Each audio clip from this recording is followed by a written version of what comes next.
Vamos fazer agora um teste. Vou fazer o troca do escapamento da Bis 125 KS. Ela tá original. Ela é 2008, tá com 2.280 km. O escapamento é original.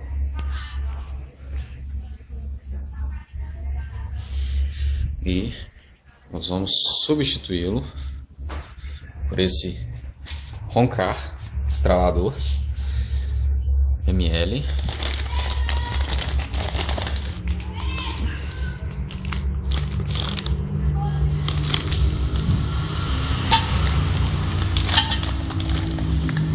Isso dá pra ver aqui.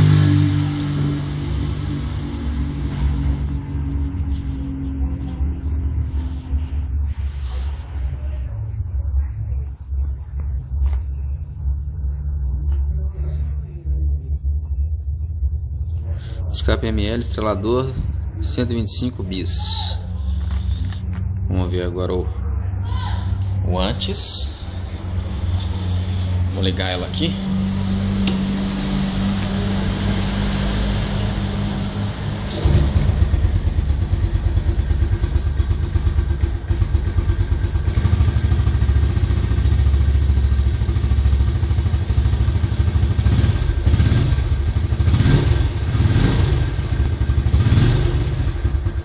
Barulho original. Bom, escapamento retirado. Opa. Pera aí. Aí, agora deu pra ver. Aqui os parafusos. Sai do motor. Foi fácil de tirar. Coisa de 5 minutos aqui eu tirei. Agora vamos fazer a substituição do instalador da Roncar.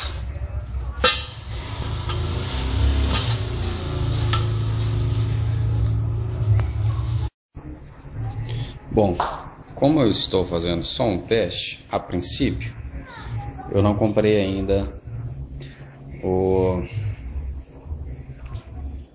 a arruela de junção do escapamento com o motor.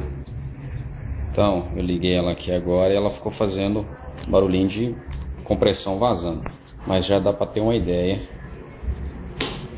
de como que ficou, que vai ficar, né, o barulhinho. Vamos lá.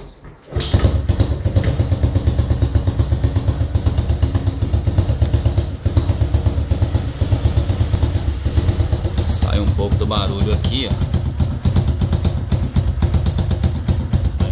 Muito legal, não.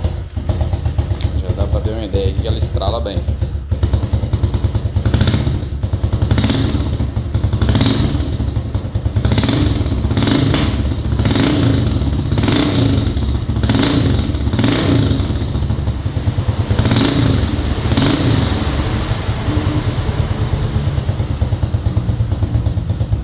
É isso aí. Teste realizado.